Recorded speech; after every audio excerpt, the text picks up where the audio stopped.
Guys welcome back to new video on RS play super. एक और new video में तुम लोग का स्वागत है। और तुम लोग देख सकते हो पीछे का पूरा बैकग्राउंड बदल गया है क्योंकि ऑब्वियसली मैं वापस से हैदराबाद में आ गया हूँ। अभी अपना वर्क फ्रॉम ऑफिस चालू हो गया, इसीलिए पिछले 10 दिन से तो मैंने कुछ रिकॉर्ड नहीं किया है। लेकिन एक बहुत ही इंटरेस्टिंग टॉपिक मेरे दिमाग में बहुत दिन से घूम रहा था और मुझे उस पर वीडियो भी बनाना था कि क्या होगा अगर जिस तरह से अकाइनो ने एस का डोनर बनाया था ठीक उसी तरह से वो लूफी की भी डोनर बनाने की कोशिश करे तो मतलब क्या होगा अगर one of the strongest pirates of the current time एक ऐसा योंको जिसने दो योंकोस को डिफीट किया है, जिसके पास वर्ल्ड का सबसे स्ट्रॉन्गेस्ट डेविल फ्रूट है, जिसकी सबसे स्ट्रॉन्ग फैमिली, एक ऐसा बाप जिसको देख के सेलेस्टियल ड्रैगन्स तक की फटती है। क्या होगा अगर ऐसे आदमी को इन्होंने कैप्चर कर लिया और इसको एक्सिक्यूट करने की कोशिश की तो कौन कौन लूफी को बचाने आएगा और कितना घमासान युद्ध होने वाला इस बार मरीन्स के साथ, ये सब कुछ आज के इस वीडियो में हम बात करने वाले हैं। वीडियो को एंड तक जरूर देखना क्योंकि जब मैं इसकी स्क्रिप्ट पढ़ रहा था ना तभी मेरे रोंगटे खड़े हो रहे थे भाई, गजब की वीडियो होने वाली है। Not wasting any more time, let's roll the intro.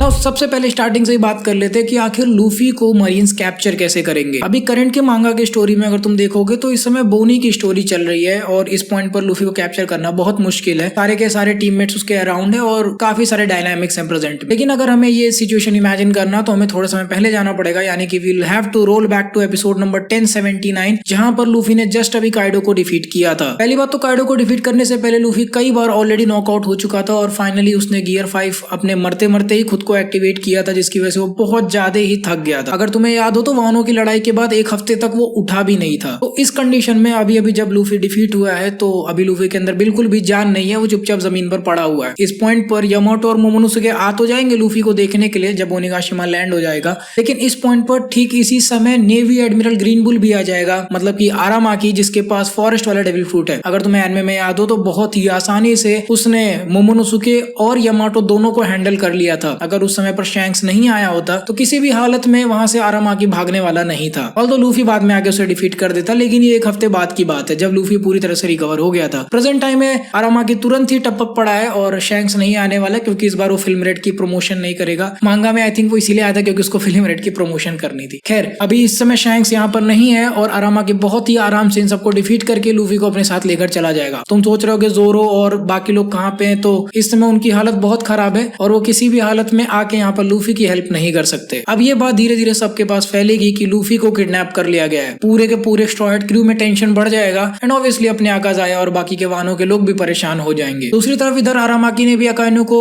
Inform कर दिया है कि one of the worst generation यानी कि स्ट्रॉ हैट क्रू का main captain monkey D Luffy को उन्होंने कैप्चर कर लिया है और अब उसे लेके नेवी के मरीन हेडक्वार्टर्स में पहुंच रहे हैं। अब अकाइनो ये सारी चीजें सुनकर बहुत ज्यादा खुश हो जाता है, वो कॉन्ग को बताता है एंड देन ये सारी बातें 5 एल्डर्स तक भी पहुंचती हैं। एंड जैसा कि तुम जानते हो आई थिंक 5 एल्डर्स को पता है कि नीका डेविल फ्रूट लूफी के पास है, तो वो इस चीज को सुन के बहुत ज्यादा खुश हो जाते हैं कि फाइनली नीका डेविल फ्रूट उनके हाथ में आ रहा है। एंड देन सैटर्न जो अभी तक का सबसे हरामी आदमी है पूरे मांगा में, वो बंदा बोलता है कि लूफी का पब्लिक एक्सिक्यूशन होगा मरीन के G1 हेडक्वार्टर्स में आज से 2 दिन बाद। एंड ठीक ये चीज अगले ही दिन वर्ल्ड में फैल जाती है कि एम्परर मंकी डी लूफी इसको पब्लिकली एक्सिक्यूट किया जाने वाला है। और तुम मानोगे नहीं, ये खबर आग की तरह फैलती है। और तुम इमेजिन करो कि ये न्यूज कैसे कैसे लोगों के पास पहुंच रही है। सबसे पहले ये पहुंचेगी शैंक्स के पास, और शैंक्स इविल है या नहीं, लेकिन लूफी का उसका जो कैरेक्टर है वो उसके लिए एक बहुत ही इंपॉर्टेंट काम करने के लिए बना हुआ है इस समय। तो शैंक्स ये चीज सुन के बहुत ज्यादा परेशान हो जाए। नेक्स्ट ये बात पहुंचती है रेवोल्यूशनरी आर्मी के पास, जहां पर ड्रैगन और साबो ये न्यूज देख के आग बबूला हो जाते हैं। ये दोनों तुरंत ही निकलने की वहां से कोशिश करेंगे। अभी ऑल्दो साबो तो खैर मान लेते हैं अभी लुलुशिया किंगडम पे है, तो डायरेक्टली वो वहीं से निकल जाएगा। एंड इसी तरह से ये खबर स्ट्रॉ हैट ग्रैंड फ्लीट के हर एक मेंबर्स के पास भी पहुंचती है, वो सभी लोग भी निकलने की तैयारी करते हैं। यू वुड होप कि क्रॉस गिल्ड इसमें नहीं इन्वॉल्व होगा, लेकिन क्रॉस गिल्ड का भी अपना एक मोटिव है, वो मरीन्स वगैरह को भी हंट करना चाहते हैं, तो वो भी अपने फायदे के लिए यहाँ पर आ सकते हैं। लेकिन इस चीज का कोई कंफर्मेशन नहीं है कि क्रॉस गिल्ड डायरेक्टली इन्वॉल्व होगा या नहीं। लेकिन बगी के बिना कोई भी फाइट इमेजिन करना मुझे बहुत वियर्ड लगता है। बगी सेंचो होना चाहिए भाई। ये खबर उड़ते उड़ते बो हैंकॉक और रेली के पास ही पहुंचती है और वो दोनों बिना किसी सेकंड थॉट के तुरंत शिप पर निकल लेते हैं। बो हैंकॉक तो नहीं रुकने वाली, बट देन ये खबर एक ऐसे आदमी के पास पहुंचती है जिसके पास नहीं पहुंचनी चाहिए थी। That is emperor Blackbeard. Blackbeard को तुरंत अपने फायदे की बात दिख जाती है कि उसे जो कुछ भी करना है वो इस फाइट का यूज करके अपने फेवर में कर सकता है। इस समय करेंटली अगर तुम उसके मेन गोल्स को देखोगे तो it is different from gathering the devil fruits. इस समय उसको ना मरी जॉयस पे एक पोजीशन चाहिए, या फिर मैं सीधे बोलूं तो ब्लैकबीयर्ड यहाँ पर ये चाहता है कि उसका जो करंट का आइलैंड है यानी कि बी हाइव, उसको वर्ल्ड गवर्नमेंट एक कंट्री की तरह रिकॉग्नाइज करे, जिसकी वजह से उसको रेवरी में बैठने का चांस मिल जाएगा। सो बेसिकली इस पूरे फाइट का फायदा उठा के वो अपने लिए ये चीज कर सकता है बाय किडनैपिंग समबडी, जिसका यूज करके आगे वो इन लोगों से वो डील वगैरह कर सकता है, या फिर मे बी ऐसे ही उनको फोर्स करने की कोशिश करे। और फाइनली ये बात किसी तरह से वानो के बॉर्डर्स पे पहुंचती है और सारे स्ट्रॉ हैट क्रू को ये बात पता चलती है दैट उनका कैप्टन अब एक्सिक्यूट होने वाला है। ये चीज देख के पूरी स्ट्रॉ हैट क्रू चौंक जाती है और इस समय सभी के सभी लोग बहुत ज्यादा थके हुए हैं। जस्ट अभी उनकी फाइट खत्म हुई और जोरो तो लिटरली बैंडेजेस में पैक है। अब इसके बाद नेक्स्ट डे अरामाकी लूफी को लेके मरीन फोर्ड के जीवन हेडक्वार्टर्स पर पहुंचता है और उसे सी प्रिज्म स्टोन ऑलरेडी पहना दिया गया है। और इस पॉइंट पर लूफी अभी भी बेहोश पड़ा हुआ है क्योंकि ऑब्वियसली उसकी कोई ट्रीटमेंट वहां पर करेगा नहीं जैसे वानो में हो रहा था, और गियर 5 की वजह से उसके अंदर बिल्कुल भी दम नहीं पचा हुआ है। उसे तो पता भी नहीं कि उसके साथ हो क्या रहा है इस समय। लेकिन ये समय वेट करने का नहीं है। विद इन 2-3 डेज लूफी को एक्सिक्यूट किया जाएगा। तो इस समय हर कोई अपना प्लान बनाने लगा है। यहाँ पर जोरो भी अब किसी तरह से थोड़ा बहुत रिकवर कर चुका है एंड यहाँ पर प्लान यही बन रहा है कि वो किस तरह से लूफी को सेव करेंगे। बट ये चीज इतनी भी आसान नहीं होगी क्योंकि एक्सिक्यूशन मरीन फोर्ड के नए बेस जीवन पर हो रहा है और ये एरिया पूरी तरह से स्ट्रॉन्गेस्ट मरीन ऑफिसर से पैक है। यहाँ पर किसी भी तरह धीरे से जाके आप किसी को छुड़ा कर नहीं लेके आ सकते। लेकिन यहाँ पर अपने पास एक प्लस पॉइंट है कि लॉ और किड वहां पर अभी प्रेजेंट है। लॉ तो तुरंत मान जाएगा क्योंकि अभी भी उनकी पायरेट अलायंस है, अभी तक वो पायरेट अलायंस खत्म नहीं हुई है। बट किड का ऐसा कुछ कह नहीं सकते, बट आई थिंक थोड़ा बहुत बोलने के बाद वो भी रेडी हो जाएगा। फाइनली एक्सिक्यूशन को सिर्फ 24 घंटे रह जाते हैं और न्यू मरीन फोर्ड पर अकाइनू सभी लोगों को इकट्ठा कर रहा है। सारे strongest officers, vice admirals, seraphims, pacifistas and even Garp और सेंगोकू भी वहां पर प्रेजेंट है। गार्प को देख के तो भाई गुस्सा ही लगता है। तुम लोग सोच रहे हो गार्प क्या इस बार भी नहीं कुछ हेल्प करने आएगा? तो यार आई डोंट नो गार्प के साथ क्या हिसाब है। वो कुछ ज्यादा ही अपने उसूलों पर चलता है। उसके हिसाब से लूफी एक पायरेट है तो वो उसको भी नहीं बचा सकता है। That is what I will take him for, क्योंकि फिर ये बहुत हिपोक्रिट लगेगा कि उसने एस को नहीं बचाया बट अब वो लूफी को बचाने जा रहा है। तो वो मुझे हिसाब रखना ही नहीं है। मैं दोनों को इक्वली मान के चल रहा हूँ एंड आई एम एज्यूमिंग कि गार्प ठीक वही काम करेगा जो कि उसने एस के टाइम पर किया था। वो सामने से तो नहीं लूफी को बचाने की कोशिश करेगा बट सामने से मतलब किसी को रोकेगा भी नहीं। मैं यही मानकर चल रहा हूँ। फाइनली अब एक्सिक्यूशन को सिर्फ 2 घंटे रह गए हैं। हम देखते हैं इस समय जीवन बेस को, जहाँ पर 3 एडमिरल्स यानी कि फूजिटोरा, किजारू और अरामाकी, उनके साथ उनका फ्लीट एडमिरल यानी कि अकाइनू, और इस बार तो कमांडर इन चीफ कॉन्ग भी वहां पर प्रेजेंट है क्योंकि ये बंदा लूफी है। इसके पास नी का डेविल फ्रूट है। इस बार इस बंदे को लाइटली नहीं लेने वाले ये लोग। जहाँ पर व्हाइट बियर्ड की तबीयत भी खराब थी, इस बार ऐसा कुछ भी नहीं है। लूफी के चक्कर में बहुत सारा बवाल होने वाला है। अगर आपको याद हो तो पिछले वाला जो मरीन फोर्ड वॉर था वहां पे वॉरलॉर्ड्स की वजह से थोड़ी बहुत प्रॉब्लम्स हो रही थी मरीन्स को, क्योंकि वो अपने मन की कर रहे थे। लेकिन इस बार इनके पास सेराफिम्स हैं जो इनके ऑर्डर्स ही लिटरली मानते हैं विद द सेम एबिलिटीज। सारे के सारे सेराफिम्स इनके पास प्रेजेंट है। एक्सिक्यूशन को बस अब 2 घंटे बचे हैं और पूरे डेडलाइन पे एक शांति छा गई है और ये शांति तूफान के आने से पहले की शांति है। हम देखते हैं मरीन फोर्ड के पूरे एरिया को 500 से भी ज्यादा बैटलशिप्स ने घेर रखा है, लेकिन फिर भी धुंध में से धीरे से 1000 सनी निकलते हुए दिखता है। वो धीरे धीरे मरीन के जीवन बेस की तरफ बढ़ रहा होता है। यहाँ पे अनाउंसमेंट होती है कि शिप को तुरंत रोक दिया जाए, नहीं तो उसे डिस्ट्रॉय कर दिया जाएगा। बट जैसे जैसे वो पास आता है मरीन्स को पता चलता है कि उस शिप पर कोई भी नहीं है। ये चीज देखकर स्मोकर तुरंत ऑर्डर करता है कि उसके ऊपर फायर कैनन्स चलाए जाएं। बहुत सारे अटैक्स होने लगते हैं। सारे के सारे शिप्स मिलके 1000 सैनिक के ऊपर अटैक करने लगते हैं। लेकिन तभी समुद्र में से एक बड़ी सी वेव आती है जिसकी वजह से सारे के सारे अटैक्स डिफ्लेक्ट हो जाते हैं और हम देखते हैं फर्स्ट सन ऑफ द सी यानी कि जिम्बे तुरंत वहीं पर अपीयर होता है। लेकिन दूसरे साइड से मरीन शिप्स इस समय जिम्बे के ऊपर पॉइंट कर रही हैं और ये अटैक जिम्बे को बहुत जोर से लग सकता है because he is busy dealing with the front line of the ship. लेकिन तभी वो मरीन शिप्स आधे आधे कट जाते हैं क्योंकि आसमान में से अपीयर होता है डेविल हिमसेल्फ यानी कि रोरोनोआ जोरो। बैटल शिप्स कंटिन्यूअसली उसकी तरफ भी फायर कर रहे होते हैं, लेकिन तभी सारे के सारे बॉल्स वापस उड़ के उनकी तरफ आ रहे होते हैं क्योंकि उधर से सांजी अपने फ्रिज्म से उन सबको किक कर रहा होता है। अब स्ट्रॉ हैट क्रू के स्ट्रॉन्गेस्ट मेंबर सामने से आ चुके हैं जो कि इस लड़ाई को थोड़ा हैंडल कर रहे हैं और बाकी के मेंबरशिप के अंदर ही छुपे हुए थे वो बाहर निकल कर आते हैं। ये चीज देखकर स्मोकर तुरंत फायर अप हो जाता है और वो 1000 सनी के ऊपर अटैक करने के लिए निकल जाता है। इससे पहले वो कुछ कर पाता, हवा में ही फ्लेम एम्परर साबो आता है और वो तुरंत स्मोकर को वहीं पर रोक लेता है और यहाँ पर स्टार्ट होता है स्मोकर वर्सेस फ्लेम एम्परर साबो। इधर सांजी और जोरो मिलकर कैनन बॉल्स को डिफ्लेक्ट करने की कोशिश कर रहे हैं और धीरे धीरे बैटल शिप्स को काटते जा रहे हैं, खत्म करते जा रहे हैं। लेकिन फिर भी इनके लिए ये चीज हैंडल करना बहुत मुश्किल हो रहा है। लेकिन तभी पीछे धुंध में से निकलते हुए आती है स्ट्रॉ हैट ग्रैंड फ्लीट और हम देखते हैं सातों के सातों बड़े बड़े शिप्स जो कि सातों के सातों बड़े बड़े ऑफिसर जो हैं इन सारे ग्रैंड फ्लीट के वो सभी के सभी यहाँ पर आए हुए हैं। बार्टोलोम्यू तो आते एक बड़ा सा बैरियर क्रिएट करता है जिसकी वजह से कोई भी कैनन बॉल लिटरली किसी भी शिप तक नहीं पहुंच पाती। इतना बड़ा उसने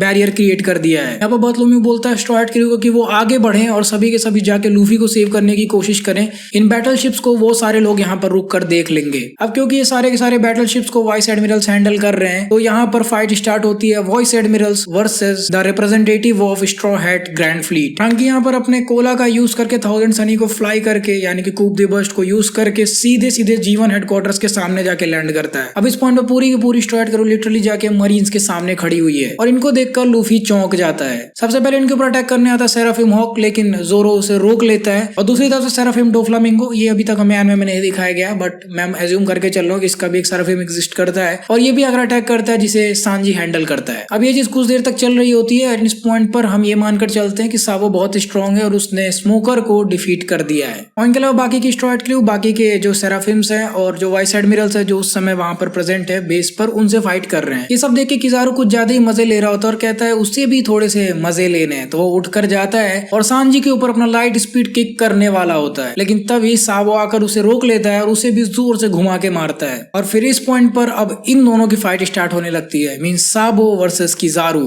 अब इस पॉइंट पर अकाइनो की बुद्धि खराब हो रही है कि आखिर स्ट्रॉ हैट की शिप इतने पास कैसे आ गई मरीन हेडक्वार्टर्स के। यहाँ हम लोग क्या इतने चूतिया लोग हैं क्या? तो आरामागी ऑर्डर करता है कि शिप को ही खत्म करो। आरामागी अपने पावर्स को एक्टिवेट करता है और जो 1000 सनी है उसको अपने वाइन से जकड़ लेता है। अभी वो इस शिप को तबाह करने ही वाला होता है कि तभी आसमान में से एक जोर का फायर अटैक आता है और उसके सारे के सारे वाइन्स जलकर वहीं पर राख हो जाते हैं। और हम देखते हैं आसमान में अपीयर होता है first division commander of white beard pirates यानी कि मार्को, और उसके ऊपर बैठी हुई है अपनी यामाटो। अब यामाटो तो मार्को के ऊपर बैठकर आ गई है लूफी की हेल्प करने, लेकिन बाकी लोग यानी कि मोमोनोसुके और बाकी क्या कहता है 9 वो लोग अभी इस समय वाहनों पर ही रुके हुए। वाहनों पे इस समय सबसे इंपॉर्टेंट पार्ट है कि कोई वाहनों को यहाँ पर देखने के लिए होना चाहिए। अगर तुम थोड़ा सा लॉजिकली सोचोगे तुम्हें समझ में आएगा कि अभी अभी बस 2 एम्परर्स डिफीट हुए हैं and there is a very high chance कि उनका क्रू या फिर कोई और पायरेट आके उनके ऊपर अटैक कर सकता है। तो इसीलिए टेक्निकली मोमोनोसुके को वहां से हटना नहीं चाहिए। यार मैं तो यहाँ पर उम्मीद कर रहा था कि यामाटो जो है वो मोमोनोसुके के ऊपर उड़ते हुए ड्रैगन से बैठकर आएगी एंड फिर लूफी भी उड़ते हुए ड्रैगन के ऊपर बैठकर जाएगा, बट ऐसा नहीं हो सकता। That is let's leave it for some another what if story. यार यहाँ पर मार्को आ चुका है तो आरामाकी वर्सेस मार्को स्टार्ट हो चुका है एंड सिमिलरली यामाटो अब इस समय सेराफिम बोआ से फाइट कर रही है। अब लूफी यहाँ पर अपने फ्रेंड्स को देख के बहुत ज्यादा खुश हो जाता है लेकिन थोड़ा सा दुखी भी है क्योंकि वो सभी लोग उसके लिए फाइट कर रहे हैं। अब यहाँ पर ग्रैंड फ्लीट ने 200 से भी ज्यादा शिप्स को डिस्ट्रॉय कर दिया है जो कि मरीन्स के लिए एक बहुत बड़ा लॉस हो रहा है। यहाँ पर फूजिटोरा को ऑर्डर दिया जाता है एंड फूजिटोरा एक बहुत बड़ा सा मीटियोर पूरे के पूरे स्ट्रॉ हैट ग्रैंड फ्लीट के ऊपर गिराना शुरू कर देता है। मीटियोर इतना बड़ा होता है कि उससे डॉज करना ऑलमोस्ट इम्पॉसिबल है, लेकिन तभी आवाज आती है रूम शाम्बर्स और बड़ा सा मीटियोर कहीं और जाकर टेलीपोर्ट होकर पानी में गिरता है जिसकी वजह से एक बहुत बड़ा सा वेव जनरेट होता है। अब यहाँ पर सबसे बड़ी प्रॉब्लम ये हो जाती है कि लॉ का जो प्लान था वो ऐसा था कि वो पानी में छुपा रहेगा और अपने एक इंपॉर्टेंट मोमेंट पे वो चुपचाप लूफी को शाम्बर्स करके बुला लेगा। उसके लिए लूफी को सी प्रिज्म स्टोन से हटना पड़ेगा तभी जाके लॉ का पावर वहां पर काम कर पाता। अब आई डोंट नो लॉ का पावर सी प्रिज्म स्टोन के थ्रू काम करेगा यानी लूफी के ऊपर, बट मान लेते हैं सारी की सारी हम साइड्स लूफी वालों को क्यों दे दे, मान लेते हैं कुछ कैचेस हैं इसमें ताकि थोड़ा सा वीडियो में भी मजा आए। यार समझो बात को, लूफी तुरंत ही छूट गया तो मजा कैसे आएगा। अभी इतना सब चल रहा था कि तभी उसोप के ऊपर सेराफिम कुमा अटैक करने आता है, लेकिन सेराफिम कुमा से उसोप को प्रोटेक्ट करता है अपना यूस्टस कैप्टन किड। किड यहाँ पर अपने मैग्नेटिक पावर्स का यूज करके कुमा को दूर फेंक देता है, बट एनीवेज कुमा खुद को वापस से टेलीपोर्ट करके किड के पास आ जाता है एंड देन एक और फाइट अपनी स्टार्ट होती है विच इज सेराफिम कुमा वर्सेस किड। तुम सोच रहे हो ये फाइट बहुत ही एब्सर्ड लग रही है, बट अगर तुम देखोगे तो किड जो कुछ भी मैग्नेटिक चीजों का यूज करके कुमा की तरफ फेंकेगा वो उसे बहुत ही आराम से डिफ्लेक्ट कर सकता है। ये फाइट एक्चुअली में कैसे जाएगी इसके बारे में मैंने उतना नहीं सोचा, but as far as I know kid को बहुत ज्यादा प्रॉब्लम होने वाली है बिकॉज कोई भी मैग्नेटिक चीज जो वो कुमा की तरफ फेंकेगा एक झापड़ मार के उसे साइड में कर देगा। ये सब देख के काइनो की बुद्धि खराब होती जा रही है, इतनी ज्यादा खराब हो रही है कि वो उसने वही सेम अटैक कर दिया जो कि उसने इसके टाइम पर किया था। उसने ऐसे मैग्मा फिश आसमान में लॉन्च कर दिया और वो मैग्मा की बारिश हो रही है अब इस समय सारे के सारे स्ट्रॉ हैट क्रू के ऊपर। इसमें से बहुत सारे शिप्स डिस्ट्रॉय हो जाते हैं, स्पेशली हप्पो नेवी के बहुत सारे शिप्स यहाँ पर डिस्ट्रॉय हो जाते हैं और कैवेंडिश वगैरह के भी शिप्स थोड़े बहुत डैमेज हो जाते हैं, जिसकी वजह से हर कोई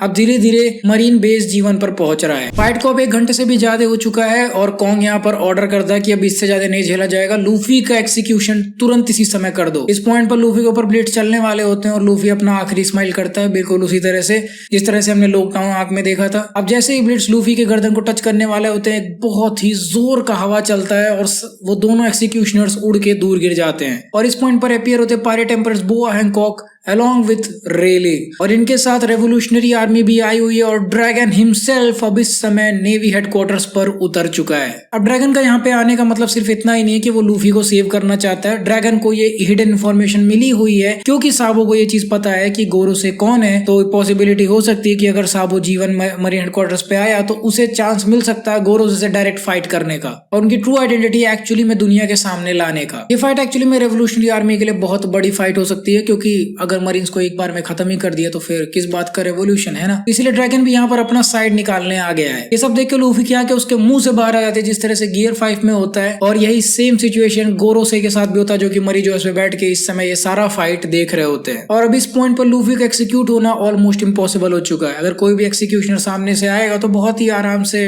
ड्रैगन उन्हें साफ कर देगा, लेकिन ये चीज इतने आसान भी नहीं होने वाली, क्योंकि अब इस पॉइंट पर first time in the history Gorosei अपनी पावर्स को रिवील करते हैं। ये चीज ऑलरेडी मांगा में हमने देख रखी है कि सैटर्न कहीं पर भी खुद को टेलीपोर्ट हो कर सकता है। यही चीज हम मान लेते हैं कि बाकी के भी गोरोसे के पास है, तो सारे के सारे गोरोसे एक ही बार टेलीपोर्ट होकर सीधे सीधे मरीन हेडक्वार्टर्स जीवन पर पहुंचते हैं। वैसे सारे के सारे नहीं, फिलहाल के लिए हम मान लेते हैं कि सिर्फ सैटर्न ही आता है, क्योंकि अगर सारे के सारे आ जाएंगे तो आगे भी तो फाइट करनी है, अभी और भी तो लोग हैं, तो इसको छोड़ देते हैं। फिलहाल के लिए सिर्फ सैटर्न आया हुआ है और इस समय अब Saturn versus revolutionary army start हो चुका है। Mainly it is Saturn versus dragon, क्योंकि ड्रैगन का पर्सनल हिसाब है सैटर्न के साथ बिकॉज ऑफ कुमा। अब इस पॉइंट पर बोआ हैंकॉक और रेली ये सभी लोग अपने अपने सेराफिम से लड़ने लगते हैं और इसी वजह से जोरो, यामाटो और सांजी ये सभी लोग फ्री हो जाते हैं ताकि वो जाके लूफी को यहाँ पर बचा पाए। जोरो यहाँ पर स्लैश अटैक अपना यूज करता है मरीन्स के ऑफिसर्स की तरफ, जिसकी वजह से रास्ता खाली हो जाता है और सांजी यहाँ पर आसमान में कूदते हुए जाता है लूफी को बचाने। लेकिन इस पॉइंट पर एडमिरल फूजिटोरा सामने से आके जोरो को रोक देता है। इसकी वजह से अब यहाँ पर स्टार्ट होता है जोरो वर्सेस फूजिटोरा, और इस मौके का फायदा उठा के किसी तरह से सांजी लूफी के पास पहुंचने की कोशिश करता है ताकि वो लूफी को छुड़ा पाए। लेकिन तभी अचानक से अपना न्यू मरीन फोर्ड हिलने लगता है, उस पे अर्थक्वेक्स आने लगते हैं, क्योंकि अब एंट्री होती है तब ब्लैक बियर्ड पायरेट्स की। ब्लैक बियर्ड उतरते ही कहता है हमारे बिना कैसे लड़ोगे बे, हम भी तो हैं। और आते ही ब्लैक बियर्ड एक जोर का पंच मारता है जिसकी वजह से पूरा का पूरा डिमेंशन टूटने लगता है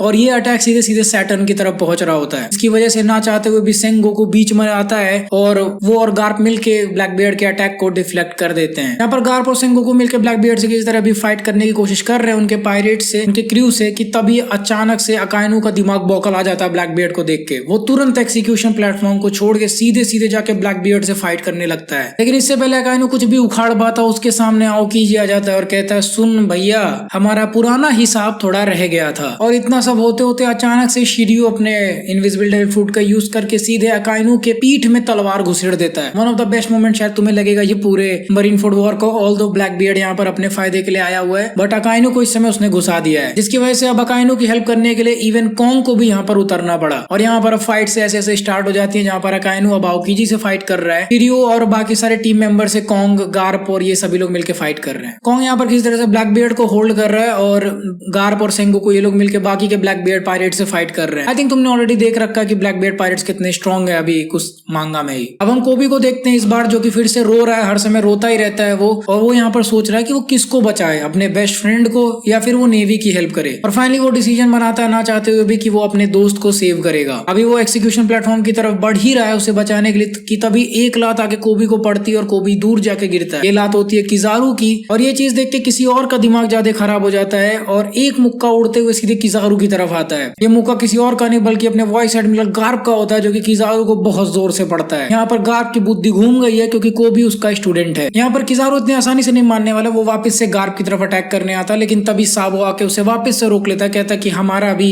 बचा हुआ है, तू मुझे छोड़ के इधर कहाँ जा रहा है भाई, तू मेरे से ही फाइट करना। भयंकर फाइट चल रही है भाई, मैं तो वही नहीं कर पा रहा हूँ किसकी फाइट कौन सी चल रही है। यहाँ पर कॉन्ग, सेंगोकू और गार्प ये लोग मिलके बाकी के ब्लैक बियर्ड पायरेट्स को हैंडल कर रहे होते हैं और कॉन्ग यहाँ पर अकाइनो को ऑर्डर देता है कि आओकीजी को हम देख रहे हैं, हम संभाल रहे हैं, तुम जाके फटाफट लूफी का एक्सिक्यूशन खत्म करो। और इस मौके का फायदा उठा के अकाइनो तुरंत लूफी के ऊपर अटैक करने चला जाता है अपने मैग्मा फिश से। लेकिन तभी उसी समय एंट्री होती है the fourth emperor of the अच्छी यानी कि शैंक्स की, और शैंक्स की हाकी देखकर अकाइनो की फट जाती है। अकाइनो उसके ऊपर अटैक नहीं कर पाता है और लूफी भी उसको देखकर बहुत ज्यादा चौंक जाता है। यहाँ पर शैंक्स बोलता है कि अकाइनो दम है तो आके मेरे से लड़, पिछली बार हमारा हिसाब रह गया था। शैंक्स की भी पिछली फाइट की वजह से झांटे फायर हो रखी हैं क्योंकि उसने एस को उसके सामने ही मार डाला था और एस से शैंक्स की बहुत अच्छी बनती थी। पहली बार तो उसके कैप्टन का लड़का था, तो इस बार तो ये अकाइनो को नहीं छोड़ने वाला कि तू भाई लूफी के भी पीछे आया हुआ है। इस पॉइंट तक अरामाकी मार्को को बहुत ज्यादा डैमेज कर चुका होता है और मार्को ऑलमोस्ट डिफीट होने की कगार पर होता है, लेकिन तभी एंट्री होती है अपने थर्ड एम्परर ऑफ द सी यानी कि बगी डी क्लाउन की। बगी की एंट्री सबसे बेस्ट एंट्री होती है इसमें, क्योंकि बगी और क्रॉस गिल्ड ऐसे उड़ते हुए आके सीधे वहां पर गिरते हैं। बगी को यहाँ पर देख के सब चौंक जाते हैं और वो लोग ये सोच रहे होते हैं कि ये लोग आखिर यहाँ पर क्यों आए हैं, बट एक्चुअली में उनके पूरे क्रू का मैटर यहाँ पर ये है कि वो किसी भी तरह से मरीन्स को यहाँ पर पकड़ लें और उनकी बाउंटीज को इकट्ठा कर पाए। इसकी वजह से ऑब्वियसली वो अमीर हो जाएंगे, लेकिन इससे पहले बगी कुछ कर पाता, अरामाकी सीधे सीधे बगी के ऊपर अटैक कर देता और उसके सारे पार्ट्स को एक एक करके अपने वाइन्स में दबा लेता है। अभी अरामाकी उसे भी खत्म करने वाला था कि तभी क्रोकोडाइल आके उसे बचा लेता है, जिसकी वजह से बगी का सर जाके शैंक्स के आसपास में गिरता है और शैंक्स बगी को बोलता है कि भाई सुन, तू लूफी को बचाने में हेल्प कर, उसकी सी प्रिज्म स्टोन खुल नहीं रहे हैं, कुछ भी करके सांजी वगैरह उसे बचा नहीं पाएंगे, तो तू मिस्टर 3 को ले जा और वैसे ही चाबी लगा के खोल। इस पे बगी कहता है भाई मैं क्यों करूं, तो शैंक्स उसको चूतिया बना देता, कहता है मैं तुझे बहुत ज्यादा ट्रेजर दूंगा, और बगी को लगता है कि ट्रेजर लेके वो आराम से क्रॉस गिल्ड से भाग जाएगा इन लोग के चक्कर में से, तो भाई ये इसी चीज में लगा रहता है। इसी वजह से बगी मिस्टर 3 को लेके वहां पर पहुंचने की कोशिश करता है, इसमें लॉ इन लोग की हेल्प करता है इन लोग को टेलीपोर्ट करके। लूफी के सी प्रिज्म स्टोन खुल जाते हैं और यहाँ पर लॉ की हेल्प से लूफी तुरंत यहाँ से भागने की कोशिश करता है, but not so fast. Black beard यहाँ पर लॉ के डेविल फ्रूट के पीछे भी है और भी जितने भी लोग को यहाँ पे खत्म कर पाएगा वो खत्म करना चाहता है, इसीलिए वो अपना ब्लैक वॉर्टेक्स यहाँ पर चालू करता है। इसकी वजह से बहुत सारे मरीन्स इंक्लूडिंग कोबी वगैरह इन सबको डैमेज हो जाता और गार्प भी नहीं चाहता कि लूफी ब्लैक बियर्ड के हाथों मरे, इसी वजह से गार्प खुद आके लूफी को बचाने की कोशिश करता है। यहाँ पर लूफी और गार्प का एक होलसम मोमेंट देखने को मिलता है जहाँ पर वो बोलता है कि दादाजी आप आ गए, लेकिन ब्लैक बियर्ड पीछे से गार्प के ऊपर बहुत जोर से अटैक करता है, जिसकी वजह से गार्प की पीठ में छेद हो जाता है। ब्लैक बियर्ड का गुरा गुरानोमी गार्प से झेला नहीं जाता और वो इतना ज्यादा डैमेज हो जाता है कि वो अपने मुंह से खून फेंक देता है और गार्प यहाँ पर ऑलमोस्ट मरने ही वाला है। गार्प यहाँ पर लूफी को बोलता है कि वो उससे बहुत ज्यादा प्यार करता है और एस को वो नहीं बचा पाया, उसको हमेशा इस बात का रिग्रेट रहेगा। वो हमेशा चाहता था कि लूफी एक मरीन बन जाए ताकि कभी भी वो हर समय लूफी को प्रोटेक्ट कर पाए, लेकिन ऐसा कुछ भी नहीं हुआ। फिर भी वो बहुत ज्यादा खुश है कि लूफी अपने ड्रीम्स को फॉलो करता है और अब वो आगे जाके अपना हेवन में लाइफ देखेगा और वापस जाके रॉजर से मिलेगा। ये सब फ्लैशबैक चल ही रहा होता है, पूरा गोजो सेंसे वाला मोमेंट हो रहा होता है कि लूफी की यहाँ पर बुद्धि घूम जाती है क्योंकि गार्प अब उसके हाथों में मर चुका है। ड्रम्स ऑफ लिबरेशन बजने लगते हैं और लूफी सीरियस मोड में अपना गियर 5 एक्टिवेट कर देता है। इस बार कोई कार्टूनिश हिसाब देखने को नहीं मिल रहा क्योंकि लूफी का दिमाग बहुत ज्यादा खराब है। वो ब्लैक बियर्ड के वॉर्टेक्स को पकड़ के गोल गोल घूम के रबड़ बना के ब्लैक बियर्ड के ऊपर ही फेंक के मारता है। यहाँ पर ब्लैक बियर्ड बहुत ज्यादा अपने गुरा गुरानोमी की हेल्प से अटैक करने की कोशिश करता है लूफी के ऊपर, लेकिन लूफी अपने हर चीज को इन्वायरमेंट को रबर बना के ब्लैक बियर्ड के सारे शॉक्स को यहाँ पर झेल लेता है। ऑब्वियसली यहाँ पर ब्लैक बियर्ड अभी गुरा गुरानोमी को उतने एक्सपीरियंस से नहीं यूज कर पा रहा क्योंकि व्हाइट बियर्ड के पास वो शुरू से था, और ब्लैक बियर्ड और लूफी के बीच में यहाँ पे बहुत ही घमासान युद्ध चल रहा है। एक तरफ से ब्लैक बियर्ड पूरे एरिया को लगातार करके वो फॉग से बनाया जा रहा है जिसको लूफी अपने रबर के फॉर्म में करके वापस फेंक दे रहा है, और दूसरी तरफ से ब्लैक बियर्ड उसके ऊपर अटैक्स करे जा रहा है अपने गुरा गुरानोमी, जो कि लूफी इन्वायरमेंट को रबर बना के किस तरह टैकल कर रहा है। लेकिन यहाँ पर मरी जॉयस पे एक और आदमी बैठा हुआ है जिसका इन सभी से ऊपर का प्लान था, जो कि था ईमू यहाँ पर सीधे बोलता है कि अब समय आ चुका है। उसका प्लान ऐसा था कि अगर वो लूफी को कैप्चर करेगा तो बहुत सारे पायरेट्स अचानक से इकट्ठा होना शुरू हो जाएंगे जिसकी वजह से बहुत ज्यादा फाइट होगी, बट उसे नहीं पता था कि इतने सारे लोग आ जाएंगे। अब इस मौके को वो नहीं छोड़ना चाहता और तुरंत ही पूरे के पूरे हेडक्वार्टर्स को तबाह करना चाहता अपने एंशिएंट वेपन से। अचानक से जीवन बेस के ऊपर ब्लैक कलर के क्लाउड्स आ जाते हैं और उसमें से थंडर बोल्ट्स निकल रहे होते हैं। अब वो चीज देखकर समझ जाता है कि ये वही चीज है जो कि लुलुशिया किंगडम के ऊपर हुई थी, और वो यहाँ पर सभी पायरेट्स को, सारे स्ट्रॉ हेड क्रू को, बगी वगैरह सबको बोल देता कि यहाँ से तुरंत निकलो, अगर नहीं निकले तो यहीं पर खत्म हो जाओगे। ब्लैक बियर्ड देख के ये चीज समझ जाता है और उसे पता चल जाता है कि अब निकलने का समय आ चुका है। अब ब्लैक बियर्ड यहाँ से भागने की कोशिश करता है, उसने कोबी को किडनैप कर लिया है। अगेन वही सेम चीज जो भी करंट मांगा में हुई है ताकि वो आगे उसका यूज कर पाए, और दूसरी तरफ अपना सैटर्न भी यहाँ से टेलीपोर्ट होकर तुरंत वहां से निकल जाता है। ड्रैगन भी यहाँ पर ऑर्डर करता है कि सभी के सभी तुरंत यहाँ से निकलो, कोई भी रेवोल्यूशनरी आर्मी इस समय मरीन हेडक्वार्टर जीवन पे नहीं दिखना चाहिए। लेकिन लूफी किसी की बात नहीं सुनता। लूफी का दिमाग इतना खराब हो रखा है कि वो सारे के सारे थंडर क्लाउड्स को ही अपने हाथ में पकड़कर सीधे सीधे ब्लैक बियर्ड के ऊपर अटैक कर रहा है। ब्लैक बियर्ड यहाँ पर भागते भागते भी लूफी से फाइट कर रहा है लगातार। साबो, ज़ोरो, सांजी हर कोई लूफी को रुकने के लिए बोल रहा होता है, लेकिन लूफी नहीं रुक रहा होता कि तभी अचानक से ड्रम्स ऑफ लिबरेशन बंद हो जाता, क्योंकि लूफी ऑलरेडी काइडो से फाइट करके बहुत ज्यादा थक चुका था और लूफी हवा में ही बेहोश होकर नीचे गिरने लगता है। यहाँ पर ब्लैक बियर्ड ट्राई करता है कि वो लूफी को पकड़ ले, बट नॉट सो फास्ट। जिम्बे वगैरह हर कोई वहां पर आ चुका है लूफी को बचाने के लिए। इतना आसान नहीं है भाई, वहां पे लॉ किड्स हर कोई प्रेजेंट है। ब्लैक बियर्ड के हाथ से ये चीज निकल चुकी है। ब्लैक बियर्ड वहां से तुरंत भाग जाता है और ड्रैगन भी सभी को इकट्ठा करके हर कोई अपने अपने शिप पे निकलकर वहां से भागने लगता है। ज़ोरो भी फुजीटोरा को धक्का देके वहां से भागने की कोशिश करता है और फुजीटोरा को भी पता है कि फाइट करने का कोई फायदा नहीं है, हर कोई यहाँ पर मारा जाएगा। जितने भी मरीन ऑफिसर्स होते हैं हर कोई एक दूसरे को बचाने की कोशिश करता है, हर कोई वहां से निकलने की इस समय कोशिश कर रहा है। ज़ोरो लूफी को उठाता है और पूरे क्रू को ऑर्डर देता है कि यहाँ से तुरंत तुरंत निकलो। फ्रैंकी भी 1000 सनी को कूब दी बर्स्ट के लिए रेडी कर रहा होता है, लेकिन मरीन्स यहाँ पर नहीं रुक रहे हैं। वो लगातार लूफी को ऊपर अटैक कर रहे हैं, जिसको लॉ और किड किसी तरह से डिफ्लेक्ट करने की कोशिश कर रहे हैं। लॉ और किड का आसान है, किड और लॉ आराम से उसके सबमरीन में होकर निकल सकते हैं। लूफी सेफली अपने शिप पर पहुंच जाता है, लेकिन किजारू जो है वो 1000 सनी के ऊपर हमला करने के लिए आगे बढ़ता है और बेन बैकमैन इस बार सीधे सीधे 1000 सनी के ऊपर ही बैठ के उसके ऊपर अटैक करके उसे रोकता है। लेकिन यहाँ पर किजारू नहीं मानता और बेन बैकमैन के ऊपर और अटैक करने लगता है। इसी वजह से बैकमैन को अपनी गोली चलानी पड़ती है। इसकी वजह से किजारू भी अपने मुंह से खून फेंक देता है। सांजी भी गाप के मारे हुए बॉडी को उठाता है और शिप पर आ जाता है। रेड हेयर पायरेट्स भी वहां से हट जाते हैं। मार्को भी हील कर चुका है, तो मार्को जाके शैंक्स के शिप पर ही बैठ जाता है। अभी भी 200-250 शिप्स बचे हुए हैं नेवी के, जो कि लूफी के ऊपर अटैक कर रहे हैं, उसको निकलने नहीं दे रहे हैं। यहाँ पर साबो और बाकी के जो ग्रैंड फ्लीट के मेंबर्स हैं वो लोग इन्हें कवर देते हैं कि किसी तरह से लूफी वहां से भाग पाए। निकलते निकलते लूफी के अंदर जितनी भी जान बची है वो सीधे खड़ा होकर बोलता है कि वो ब्लैक बियर्ड और वर्ल्ड गवर्नमेंट को नहीं छोड़ेगा। गार्ब का बदला वो पूरे के पूरे रेड लाइन को तबाह करके लेगा और वो पूरे के पूरे world government along with black beard pirates के ऊपर वॉर डिक्लेयर कर देता है। एंड ऐसे ही करते करते हमारा मरीन फोर्ड का वॉर यहाँ पर खत्म होता है, जहाँ पर लूफी सेफली निकल आया है, बट उसके दादाजी यहाँ पर मर गए हैं। इसके बाद का समय लूफी के लिए बहुत ज्यादा मुश्किल होता है। लूफी बहुत ज्यादा रो रहा होता है। ऑलरेडी उसने एक बार एस की डेथ देख ली है, तो इस बार तो खैर उतना ज्यादा वो उस तरह से नहीं हो जाता जैसे एस के टाइम पे, तो उसकी बुद्धि घूम गई थी। इस बार थोड़ा बहुत कंट्रोल है उसके अंदर। और यहाँ पर हम मान लेते हैं कि अपने दादाजी की बॉडी को वो रॉजर के ही अगेंस्ट वहीं पर जाके दफन कर देता है। अब लूफी के हीलिंग का प्रोसेस चल रहा होता है और इसी बीच में वो लोग डिस्कस कर रहे होते हैं कि अब वो किस तरह से ब्लैक बियर्ड के ऊपर अटैक करेंगे, क्योंकि ब्लैक बियर्ड ऑलरेडी कोबी को पकड़ लिया है और कोबी गार्ब और लूफी दोनों का बहुत बहुत